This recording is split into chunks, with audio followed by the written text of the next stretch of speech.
नमस्कार, जनतंत्र टीवी देख रहे हैं आप। आपके साथ मैं हूं संतोष गंगवा। बुलेटिन की शुरुआत करेंगे। श्रोमणी अकाली दल के अध्यक्ष सरदार सुखबीर सिंह बादल ने एक महत्वपूर्ण घोषणा की है, जहां सरदार गुरप्रीत सिंह मलूका को पार्टी का जनरल सचिव घोषित किया गया है। इसके अलावा पार्टी के वरिष्ठ नेता सतनाम सिंह भाईरूपा और रामपुरा फूल से नरेश कुमार CS को पार्टी की PAC मेंबर बनाने का फैसला किया गया है। सरदार बादल ने स्पष्ट किया है कि रामपुरा फूल हलके से सरदार सिकंदर सिंह मलूका ही पार्टी के उम्मीदवार होंगे। देर दे मैंने कह रहे सी खाना खाना ते मैं आज वेला हो गया क्योंकि 6 दिन के प्रोग्राम साडे पोस्टपोन हो गए। तो फिर मैं सवेरे टेलीफोन किया, मैंने कहा मेरे को लंच खाने सो लंच किया तो गल की मलूका साहब को मैं बेनती की कि आप रामपुरे फूल जो इलैक्शन लड़ना है तो उन्होंने कहा जरूर रामपुरा फूल तो लड़ना है। जो पार्टी का उन्होंने पार्टी के जो कहते उन्होंने कहा कि जो पार्टी कितने मुकाऊगी तो इस करके रामपुरा फूल तो बेटे को असी ऑर्गेनाइजेशन लै रहे हैं, जनरल सैकटरी पार्टी का बनाया तो हूँ डट के इन्हें ड्यूटी लाई है कि सारा हूँ ऑर्गेनाइजेशन में जाके सारे जिले में कंट्रोल करो सर। और कांग्रेस के वरिष्ठ नेता और तोशाम से कांग्रेस विधायक किरण चौधरी ने जनसंपर्क अभियान चलाया है, जिसके दौरान दूसरे दिन क्षेत्र के 2 दर्जन से अधिक गांवों के दौरे किए गए और जनसभाओं को संबोधित किया गया। इस मौके पर उन्होंने केंद्र और प्रदेश में बेरोजगारी को लेकर सरकार पर बड़ा हमला बोला। उन्होंने कहा कि देश की बड़ी एजेंसियां बेरोजगारी को लेकर जो आंकड़े प्रस्तुत कर रही हैं, प्रदेश सरकार उनको झुठलाने का प्रयास कर रही है, लेकिन बेरोजगारी और भ्रष्टाचार अपनी चरम पर पहुंच गया है और लोग इनसे पूरी तरह से त्रस्त हो चुके हैं।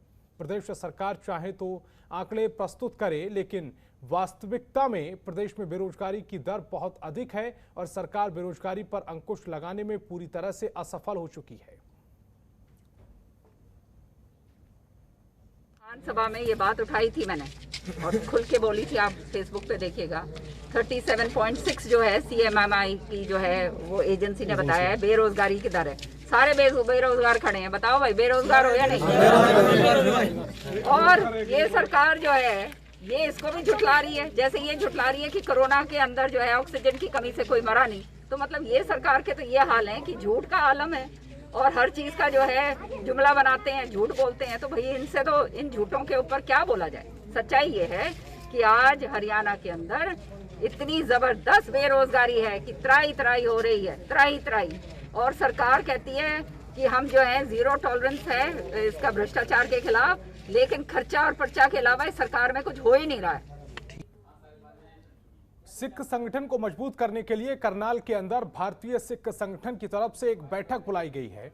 यहां इस बैठक में करनाल के अलग अलग जिलों से तमाम सिख समाज के लोग पहुंचे। इस बैठक का मुख्य उद्देश्य अलग अलग राज्यों में जो सिख रह रहे हैं उनकी आवाज को मजबूती के साथ बुलंद कर सकें। कई बार अलग अलग जिलों में सिख रह रहे होते हैं तो उन्हें प्रशासन या फिर उनकी अलग अलग परेशानियां होती हैं, जिसके चलते वो अकेले पड़ जाते हैं। उनकी आवाज को बुलंद किया जा सके, इसके हक में लड़ाई लड़ी जा सके।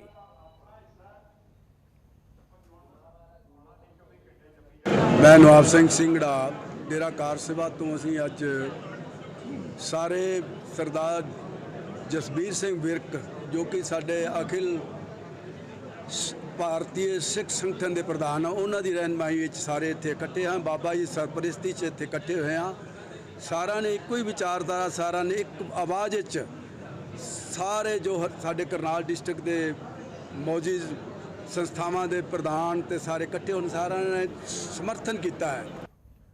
और करीब 1 साल के जीर्णोद्धार के बाद बंद हुए जलियांवाला बाग को जनता के लिए फिर से खोल दिया गया है, जबकि शहीदों के परिवारों को जीर्णोद्धार पसंद नहीं आया। उन्होंने संस्कृति मंत्रालय के सचिव को भेजे गए पत्र पर आपत्ति जताई है। अब तक सौंदर्यीकरण के बाद इसे फिर से खोल दिया गया है, तो ये देखकर दुख होता है कि जलियांवाला बाग पूरी तरह से पुनर्निर्मित किया गया है, जिसमें रोशनी को बुझा दिया गया है। रात को जब देखा जाता है तो ऐसा लगता है कि कोई शादी समारोह चल रहा है, जिसमें शहीदों के परिवार के दिलों को चोट पहुंचती है।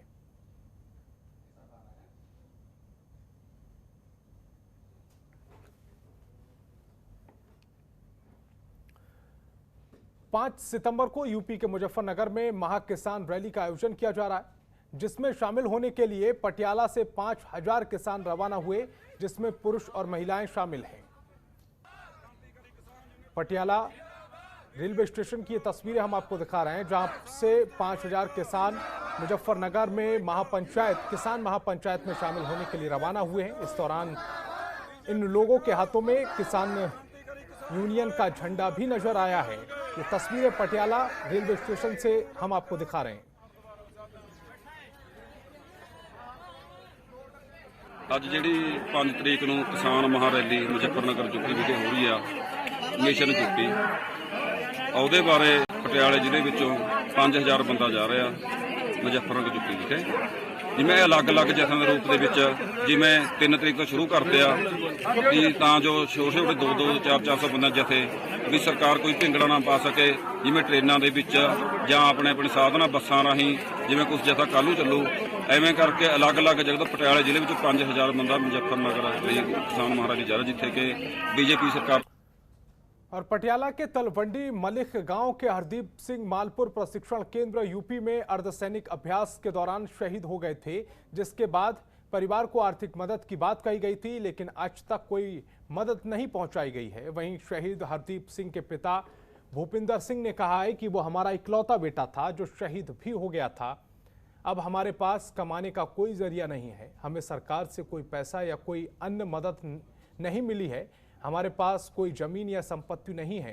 वहीं इसको लेकर युवा कांग्रेस अध्यक्ष मनु शर्मा ने कहा कि शहीद ऊधम सिंह के जन्मदिन पर परिवार का सम्मान किया गया था, लेकिन सरकार की ओर से परिवार को कोई भी मदद नहीं मिली है। वो सीएम अमरिंदर सिंह और नवजोत सिंह सिद्धू से मिलकर शहीद परिवार को आर्थिक मदद देने की बात करेंगे। सिर्फ एक MLA साहब ने अनाउंस किया शहीद भोग ते जी, उदों 1 ਲੱਖ रुपया उन्होंने अनाउंस किया, वो भी 2 साल बाद मिले जी।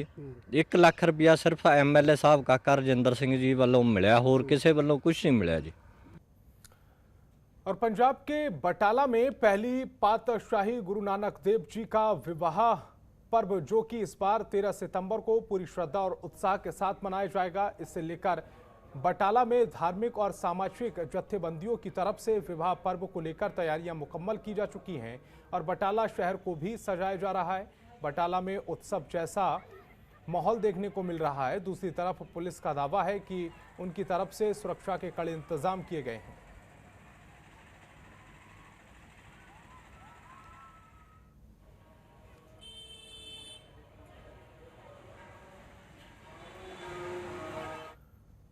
उधर हरियाणा के करनाल और पंजाब के मोगा में किसानों पर हुए लाठीचार्ज के खिलाफ चंडीगढ़ में प्रदर्शन किया गया।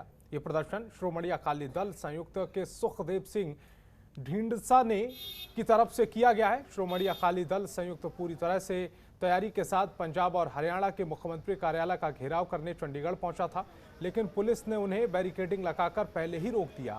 इसके बाद उन पर नियंत्रण के लिए पानी की बौछारें की गई, जिसके बाद पुलिस ने प्रदर्शनकारी बसों को बिठाकर भिजवा दिया है।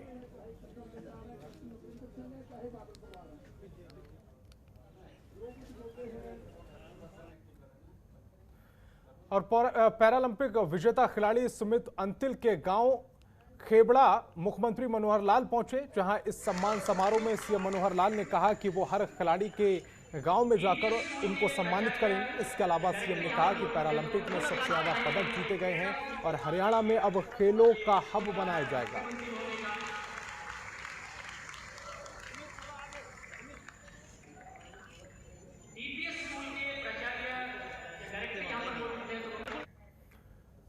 और हरियाणा के शिक्षा मंत्री कंवर पाल गुर्जर ने मोगा में किसानों पर हुए लाठीचार्ज पर प्रतिक्रिया दी है। उन्होंने कहा कि जब पंजाब के मुख्यमंत्री को स्पष्टीकरण देना चाहिए, कोई भी सरकार मजबूरी में लाठीचार्ज करती है, कानून व्यवस्था की दृष्टि से उसे ये मजबूरी में करना पड़ा है। उन्होंने कहा कि जिस पर लाठीचार्ज कर रहे हैं वो भी अपने लोग हैं, लेकिन जैसे पहले करनाल में हुए लाठीचार्ज में पंजाब के मुख्यमंत्री ने प्रतिक्रिया व्यक्त की थी, अब उन्हें इस मामले में भी प्रतिक्रिया व्यक्त करनी चाहिए।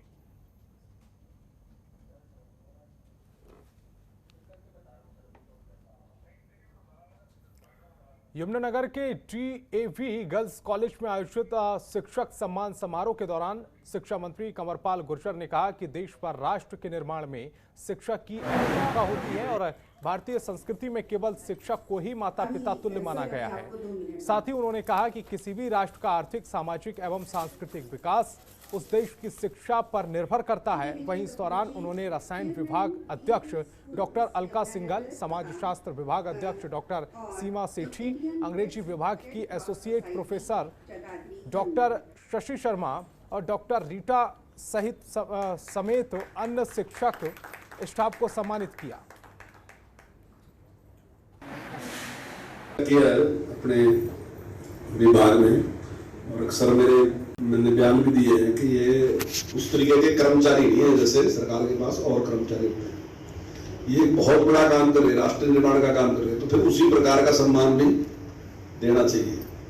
तो हमारा पूरा प्रयास रहता है, हमारी जितनी भी हमारे यहाँ कोई प्रमोशन थी, दूसरे और टीचर के काम रुके हुए थे, तो प्रयास पूर्वक हमने वो काफी ज्यादा किए और आगे आने वाले टाइम में भी हम उसको करने का पूरा प्रयास। और इनेलो सुप्रीमो ओम प्रकाश चौटाला यमुनानगर पहुंचे। यहां उन्होंने कार्यकर्ताओं को संबोधित किया। अपने संबोधन में चौटाला ने कहा कि सरकार ऐलानाबाद उपचुनाव को टाल रही है। 6 महीने में चुनाव कराने होते हैं, लेकिन सरकार लगातार चुनाव से भाग रही है। उन्होंने कहा है कि जब ऐलानाबाद उपचुनाव होगा तो निश्चित रूप से इनेलो उम्मीदवार भारी मतों से जीतेगा और बाकी सभी प्रत्याशी की जमानत जब्त होगी, जिसके बाद हरियाणा में चल रहे गठबंधन टूट जाएंगे और मध्यावधि चुनाव होंगे। मध्यावधि चुनाव में इनेलो सत्ता में आएगी।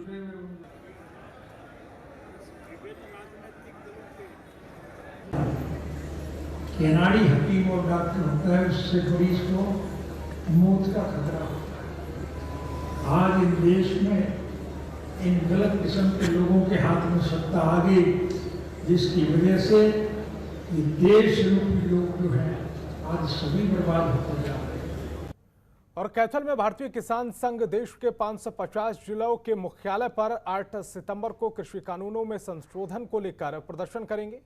कैथल की गोविंद कॉलोनी में प्रेस कॉन्फ्रेंस कर बताया गया है कि तीनों अध्यादेशों में सुधार की जरूरत है और भारतीय किसान संघ की मांग है कि सरकार को किसानों की जायज मांगों को दबाना नहीं चाहिए। उन्होंने ये भी कहा है कि कृषि कानून के बारे में किसान संगठनों, जनप्रतिनिधियों और किसानों से राय मशवरा कर लागू करना चाहिए, जिसको लेकर किसान संघ में भारतीय सरकार को 5 अहम सुझाव दिए हैं।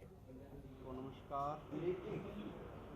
किसान संघ जो 3 कानून लेकर सेंट्रल गवर्नमेंट आई थी, उनका विरोध करते हुए पूरे वर्ष इसका विरोध चलता रहा, लेकिन बीजेपी सरकार ने सेंट्रल गवर्नमेंट कहीं ना सुनने को तैयार नहीं थी।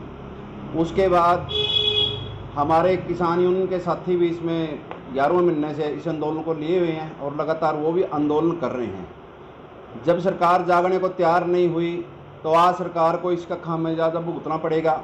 तो अब किसान संघ ने एक नीति बनाई है कि 8 सितंबर से भारतीय किसान संघ पूरे देश के अंदर 550 डिस्ट्रिक्टों के हेडक्वार्टरों पर इन तीनों कानूनों को लेकर विरोध। खबरों के निष्पक्ष विश्लेषण के लिए सब्सक्राइब करें Janatantra TV and press the bell icon. Never miss any update.